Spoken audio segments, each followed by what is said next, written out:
You may notice that a lot of our bumps today are Beatles songs. We will be celebrating the Beatles' 50th anniversary in the United States in our upcoming segment, but I wanted to share some of these Beatles songs because the bumps, as far as if you're doing a show, are just fantastic. That's Ringo Starr doing Don't Pass Me By, and when we're out during the winter, or when we're out working, or wherever we happen to be, we don't like to be passed by, and many times if we feel that we are passed by, we tend to look up who's in government representing us. And I have the pleasure and privilege today of being joined by my own state senator from northeastern Connecticut, the 35th District, Senator Tony Guglielmo. Tony and I have had a great relationship over the course of time. He's a legislator's legislator. He's always there for me. We may not agree on everything, but whenever I speak with Tony, I develop a better understanding of where he's at, and he's always so kind to listen to me, and I really appreciate that. And Tony, I can't tell you, I'm so pleased, and thanks once again for taking the time with us. Well, good morning. How are you doing? I am okay, thank you for asking. And the roads aren't bad. I mean, the back roads are up in our neck of the woods aren't that great, but they're all snowpacked. But the highways are clean as a whistle. And I got to say that because the first snowfall we had, whenever that was, it was terrible. Nothing was done. Yeah. It's really picked up. Last night was really, and I got to say this, was really extremely good. Yeah, I came in last night. I had to come into Hartford at 5 o'clock, which is the reverse of what you want to do. And it was really pretty good. That was the height of the storm. We got slowed down a little bit on 84, but not much. Mm-hmm. So they're doing a good job. They really are, and they deserve to be commended because last night I didn't feel the least bit unsafe. And no, coming back was actually, by that time it had slowed down. It was, I guess it came back around 7, so it was really easy then. So how, everything good? Everything is good, thanks. And we get new people all the time, and Sure. I wanted to just have you explain for a moment of how you got involved in state politics. Yeah. Well, I was a political science major at UConn, so I guess I was always interested. I was a history minor and a political science major, so I guess I always had some interest in it. And then the way we really got involved was we moved. I bought a small business in Stafford, where I live now, close to you. Right. And my wife wanted me to get involved with the Board of Ed or the Board of Finance because we had kids getting ready to go to the school system. Sure. So that's how I got involved there. I ended up running for the Board of Finance, and I was on for 6 years. And basically, I really got to enjoy it, and I guess I like knowing things from the inside. And you certainly get to learn that way, that when you're involved with finance. And also, even though, our board was both Republicans and Democrats, we really got along well. We had a real, but for the whole 6 years I was on there, Tony, I don't think anybody mentioned politics, maybe once or twice. Mm-hmm. It was not part of our discussion. It was really, trying to get the town operating. It's a small town. We had all the problems small towns have. And so I really had a nice camaraderie with both the Republicans and Democrats on the Board of Finance, and so that kind of piqued my interest. I understand. And, you've served so well for all the time, at least that I've known you, and I know you were serving before, and I know we're coming up again. Thank you. Listen, thank you. And we're coming up on another session of the legislature. Let me tell you what hit my brain today. When I get here, wherever I happen to be, I have a couple of, back in the old days, we would read newspapers and we'd read newsletters, and they're still out there, but today you turn on your email and your daily this blurb, your finance blurb, your tax blurb, your news blurb, it all kind of hits you in the face. And the lead story, as far as from what I was reading, was wealthy folks flock to states with low taxes. And I'm thinking, oh boy. And my thought is, and I had read in our local Villager newspaper, your colleague Mike Alberts had a number of things that you guys in the Republican House and the Senate are proposing, which I thought were all good, and we'll discuss them. But my thought is this? I mean, is the light going on that perhaps we're going to start losing residents now because there are so many states that might offer, maybe better conditions, better transportation, lower tax rate? You would think so. I've been up here 22 years, and when you mention this in a lot of the legislative meetings and sessions, you either get no comment, or they'll say those are anecdotal stories. Well, you know what? There's so many of them now, Tony. I mean, we all know people who have left Connecticut, and you're losing my own family. I mean, my brother-in-law moved down to Florida. I'm in that age group where people retire; they're gone. Mm-hmm. Good friends, and they claim they pick up, and I'm sure they do, thousands of dollars, and that they would spend here in taxes that they don't spend down there, and then they don't have the inheritance tax. No income tax, no inheritance tax. So, it's kind of a no-brainer, and we're just losing them in droves. And not only do you, like, for example, my own brother-in-law, he was very active with one of the hospitals. He was chairman of the board, a totally volunteer position. He spent hours and hours, and he's a good business guy. Mm-hmm. Because he was chairman for 3 years, and we would go on vacation with my sister-in-law and brother-in-law and my wife and I, and he would be taking phone calls, emails all day. Now, he's still doing that, but he's doing it in Florida now. So you not only lost his tax revenue, but you lost his energy, his experience, his willingness to get back to the community. All that's gone when he left, and his wife. They're both good people, and that's been repeated over and over again. I got an email from a guy yesterday who emails me all the time. I'm not the only one. And he said, he's going to be in Florida in June. He's gone. Yeah. It's a concern. It's not a realization. I don't see it. I don't see people in Hartford and the legislature really taking it seriously. No. And that's a concern because it's when I ask myself the question of what would make I have two very young producers here in the room who are here. They have family roots here.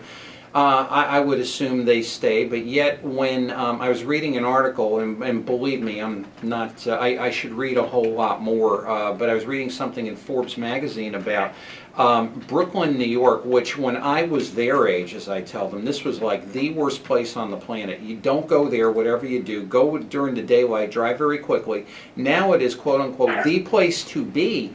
And it's attracting all kinds of young people because of its tech base, because its proximity to New York. And I'm thinking to myself, it's like, why wouldn't they go there? Why can't we do something like that here? That's. Now, I missed the beginning of this. Oh, it was. We're talking about? Yeah, Brooklyn, New York, and this is particular. Oh yeah, we got a friend whose son lives down there. It's really booming. Yeah, and it's just, and I'm saying to myself, for years and years, and I've worked in New Haven, and it's like, Yale University's in one corner of the town, and the rest of the town's in another corner of the town, and the town has never been able to kind of capitalize on that energy and make it something permanent. Yes, of course, it's an economic driver in the community. I mean, I fully agree, but how many Yale graduates stay in New Haven? And this is the thing that, when we talk about the light going on, I've never really seen the connective tissue between state government and, quote unquote, all the fine young people who pass through here every single year, and somehow merging that together.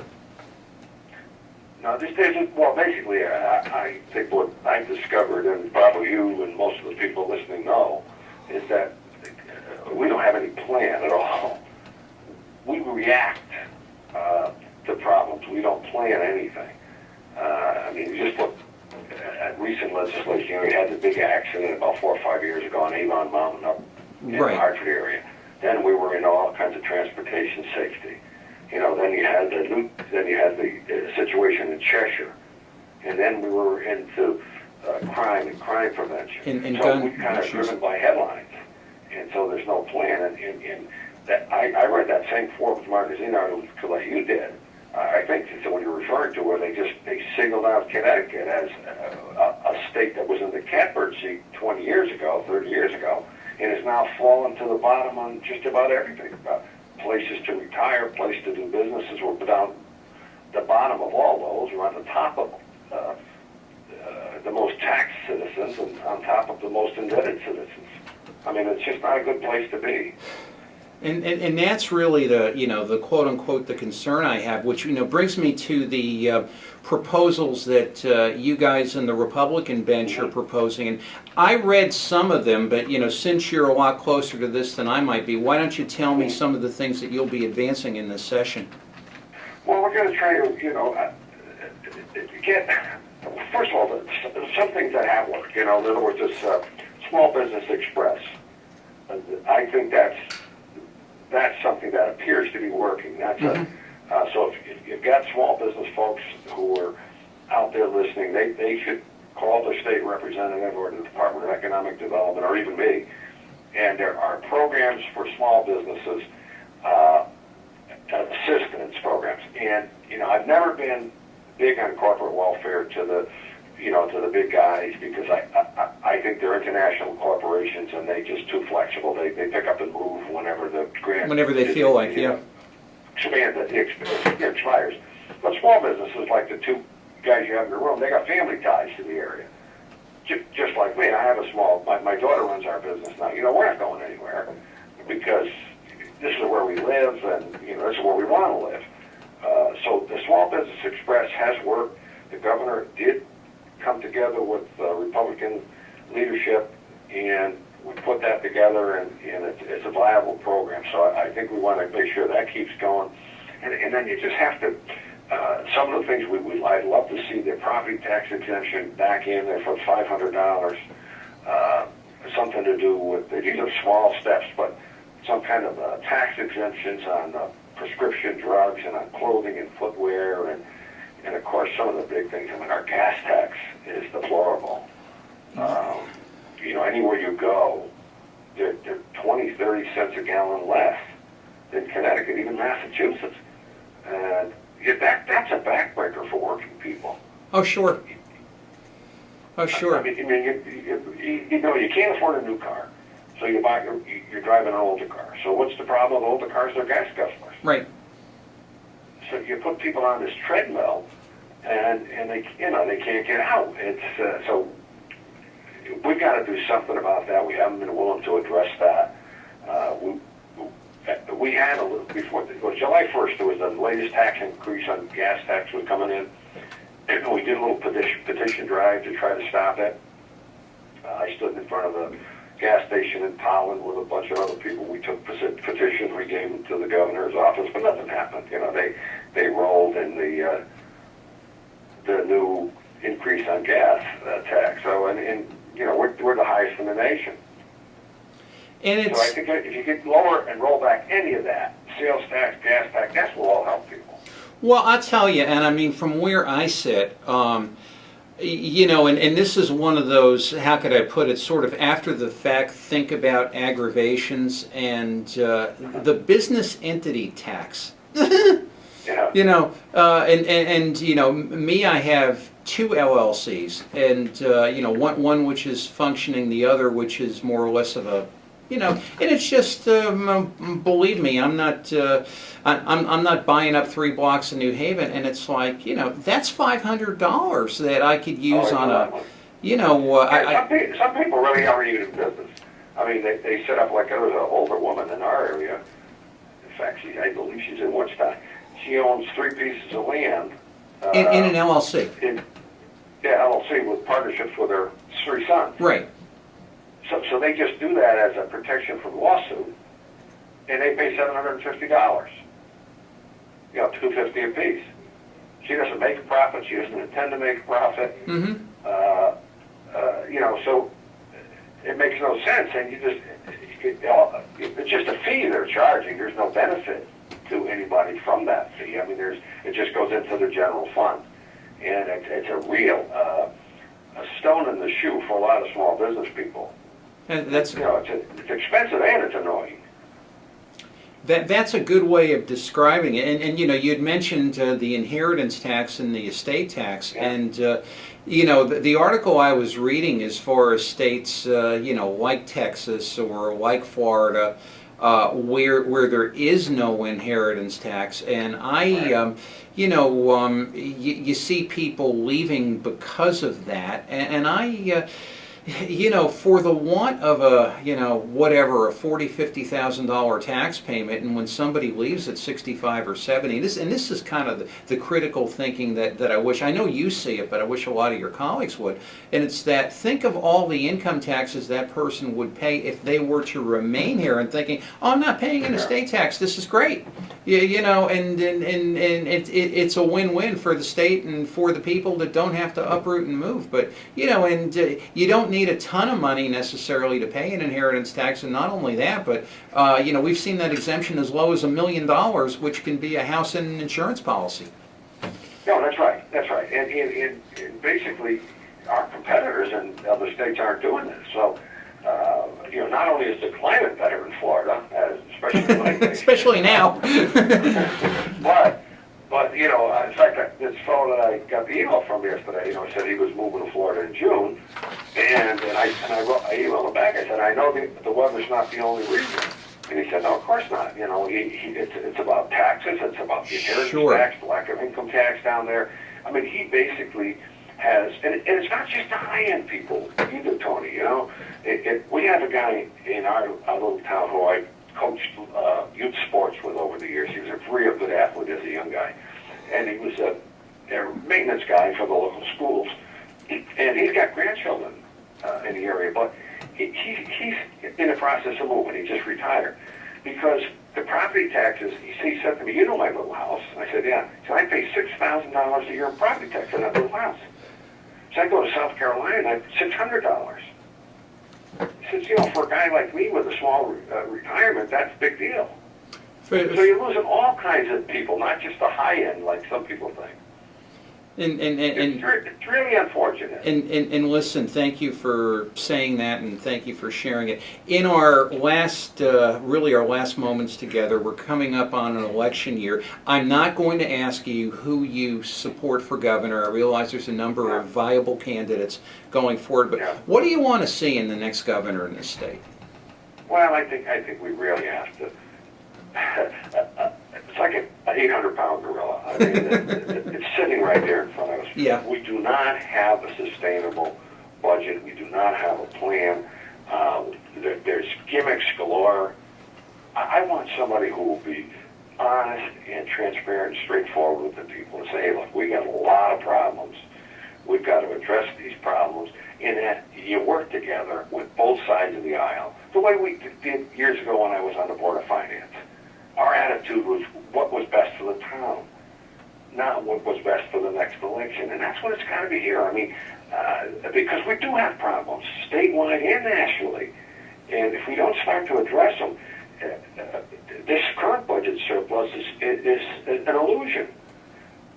You know, the governor's talking about, he's going to talk about it tomorrow, I'm sure, in the State of the State address. But we raided fund balances to do it. We delayed debt payment. We took one-shot revenue sources. I mean, we got a big income that we didn't expect from the amnesty program. But those are all one-shot things. Yeah. So, I mean, where's the plan? So I'm hoping now we get a governor who would sit down and be realistic with us and be willing to be a 4-year governor. Say, okay, I'm going to do some of the hard things that need to be done, and if it means I'm only in for 4 years, so be it. Understand. That's what I'd really like to see. Well, listen, and we like to see you. We thank you for being here. Believe it or not, we're out of time. Have a great session. Well, we will keep in touch. Thank you. Thanks for talking to me. I'll talk to you later. Okay, take care. Thanks so much. Senator Tony Guglielmo. Bye-bye. And so pleased to have him whenever he's able to come. We'll be coming back with some incredible clips commemorating the Beatles' 50th anniversary in the United States. And the best is yet to come. Tony DeAngelo here in Connecticut Morning, and more Beatles bumps coming at you. Maxwell Silverhammer from Abbey Road. Right back after this.